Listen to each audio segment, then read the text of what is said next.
आने वाली 1 फरवरी को वित्त मंत्री निर्मला सीतारमण बजट पेश करेंगी। इस बार के बजट में काफी कुछ रेवोल्यूशनरी होने की उम्मीदें हैं, खास करके रेलवे सेक्टर को लेकर। जैसा कि हमने पहले भी देखा है कि सरकार का प्रीमियम ट्रेन पर काफी ज्यादा फोकस है। वंदे भारत जैसी ट्रेनों को और भी ज्यादा बढ़ाया जा सकता है। इसी क्रम में एक मीडिया रिपोर्ट्स के अनुसार एक बड़ी अपडेट आई है कि इस बार में रेलवे के बजट को 10% से ज्यादा बढ़ाया जा सकता है। तकरीबन 3 लाख करोड़ का रेलवे का बजट होने की उम्मीद है। तो क्या कुछ है रेलवे सेक्टर की बजट से उम्मीदें?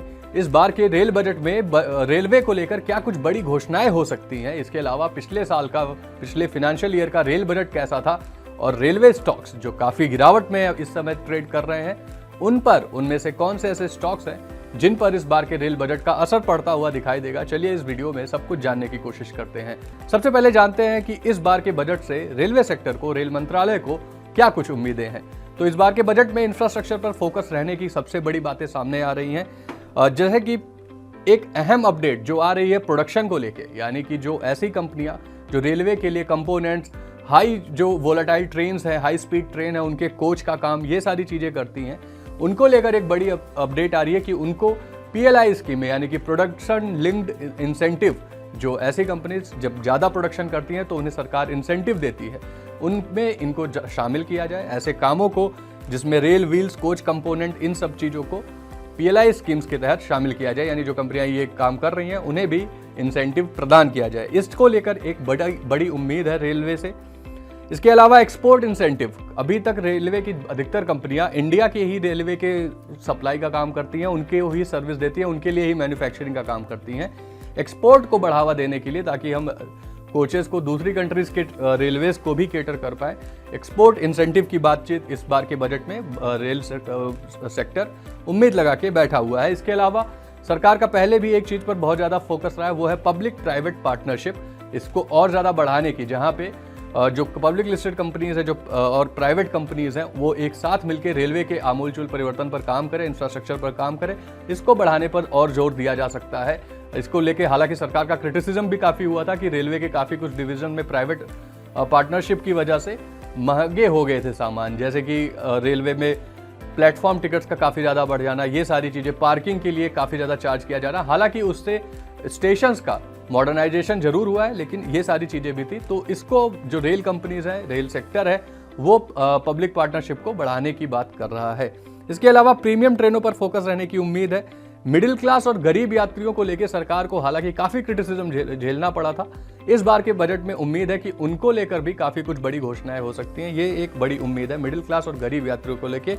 स्लीपर कोच और नॉन AC ट्रेन को लेकर भी बजट में ध्यान है। सरकार का पिछले काफी समय से प्रीमियम ट्रेन पर ध्यान है, वो जो कि इस बार के बजट में भी रहने की उम्मीद है। उसके साथ ही लेकिन जो स्लीपर ट्रेन है, जो नॉन AC ट्रेन है, उनको जो तवज्जो नहीं मिल रही थी, इस बार के बजट में उम्मीद है कि मिडिल क्लास लोगों के लिए और गरीबों के लिए उन ट्रेनों पर भी कुछ बड़ी घोषणाएं हो सकती हैं।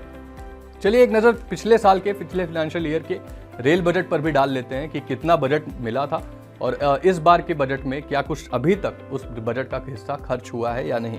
तो आपको बता दें, FY 24-25 के बजट में रेल मिनिस्ट्री को लगभग 2,65,000 करोड़ का बजट अलोकेट हुआ था, आवंटित हुआ था, जिसमें से 2,52,00,000 रुपए का बजट केंद्र सरकार की तरफ से था, जो कैपेक्स जैसी योजनाओं पे खर्च होना था, मॉडर्नाइजेशन पर खर्च होना था, कैपेसिटी एक्सपेंशन पर खर्च होना था।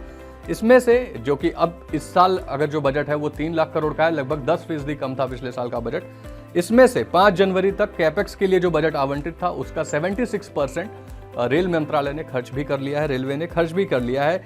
नई लाइनें बिछाने पर, डबल लाइन करने पर और लाइनों की और ट्रेन की कैपेसिटी एक्सपेंशन पर भी जो बजट अलोकेट हुआ था उसका 68% हिस्सा, तकरीबन 81,713 करोड़ रुपए खर्च हुए हैं कैपेसिटी एक्सपेंशन, इन सब चीजों पर।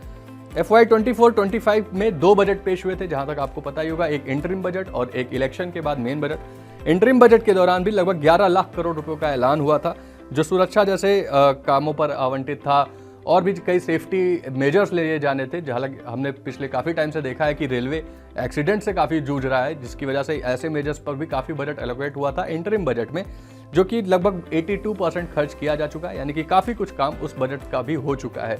तो रेलवे बजट भी अपना पूरा खर्च कर रहा है और काम भी अच्छे होते दिखाई दे रहे हैं। इस क्रम में उम्मीद है कि आने वाले टाइम में रेल का बजट बढ़ सकता है।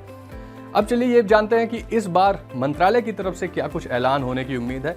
सरकार किन चीज़ों पर रेल बजट में ऐलान कर सकती है। अभी हमने आपको बताया कि इंडस्ट्री क्या एक्सपेक्ट कर रही है, सरकार अब चलिए जानते हैं कि क्या कुछ ऐलान कर सकती है। तो मीडिया रिपोर्ट्स हैं ये, इनकी अभी कोई पुष्टि नहीं हुई, लेकिन सोर्सेस के हवाले से, मीडिया रिपोर्ट्स के हवाले से मैं आपको बता दूं कि बजट को, रेल के बजट को जैसा पहले भी बताया, बढ़ाया जा सकता है। लगभग 2,90,00,000 रुपयों से लेकर 3 लाख करोड़ तक का ये बजट हो सकता है, जो कि पिछले बजट से, जो कि 2.65 लाख करोड़ था, लगभग 10% तक का इजाफा है। तो इस बार के बजट में 10% रेल का बजट बढ़ सकता है।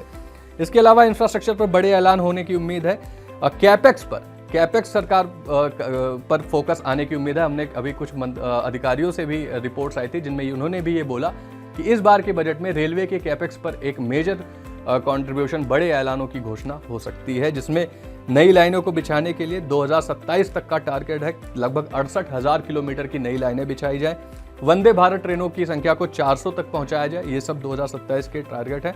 इसलिए इन सबको बढ़ाने की घोषणा हो सकती है। इसके अलावा नॉन एसी ट्रेन, जो कि इंडस्ट्री भी एक्सपेक्ट कर रहा है, उसको लेकर भी बड़ी घोषणा हो सकती है।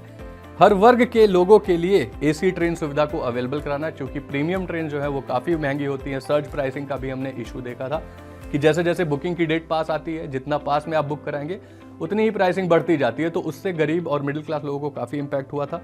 तो इस पर एक बड़ी अनाउंसमेंट हो सकती है। पैसेंजर ट्रेनों की संख्या बढ़ाने पर हो सकता है घोषणा। इसके अलावा स्टेशनों को मॉडर्न करने पर, जिसमें सरकार का पिछले बजट में भी फोकस था, उसे लेकर भी कुछ बड़ी घोषणाएं हो सकती है। अमृत भारत ट्रेनों पर भी सरकार का विशेष फोकस रहने की उम्मीद है। अब आपको बता देते हैं कि रेलवे बजट बढ़ाने से और रेलवे को नए काम मिलने से किन स्टॉक्स पर, कौन से ऐसे शेयर हैं जिन पर भी हमें असर पड़ते हुए दिखाई देगा। तो सबसे पहले इसकी रीजन समझ लेते हैं, इसका रेशनल समझ लेते हैं। सरकार के बजट बढ़ाने का रेलवे कंपनियों को डायरेक्ट फायदा होगा, क्योंकि डायरेक्ट उनके काम बढ़ेंगे, उनकी ऑर्डर बुक स्ट्रांग होगी, जिसका इंपैक्ट हमें इन पर भी देखने को मिलेगा। आवंटन, अगर हम पिछला ट्रैक रिकॉर्ड देखें तो आवंटन तो बढ़े हैं। हालांकि रेलवे कंपनीज जो हैं, जो रेलवे को कैटर करते हैं, उनके प्रोजेक्ट कंप्लीट होने में सुस्ती देखने को मिली है, वो स्लो रहा है। इसके लिए पब्लिक प्राइवेट पार्टनरशिप के तहत मेक इन इंडिया पर भी सरकार फोकस कर सकती है। रेलवे से जुड़ी नई कंपनियों को, जो पुरानी कंपनियां हैं, इनको डायरेक्ट फायदा इसका होता हुआ दिखाई देगा, क्योंकि नए प्रोजेक्ट्स अनाउंस होंगे और जो पुराने प्रोजेक्ट्स अनाउंस हैं उनको कंप्लीट करने पर भी बल दिया जाएगा। इसमें सबसे ज़्यादा फायदा होगा रेलवे इंफ्रास्ट्रक्चर से जुड़ी कंपनियों पर।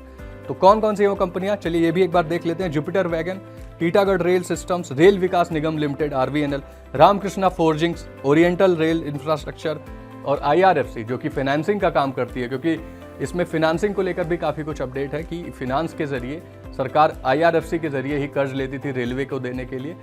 तो IRFC भी एक अहम फोकस में रहने वाला स्टॉक है, जो बाकी कंपनीज को रेलवेज के लिए कर्ज देता था।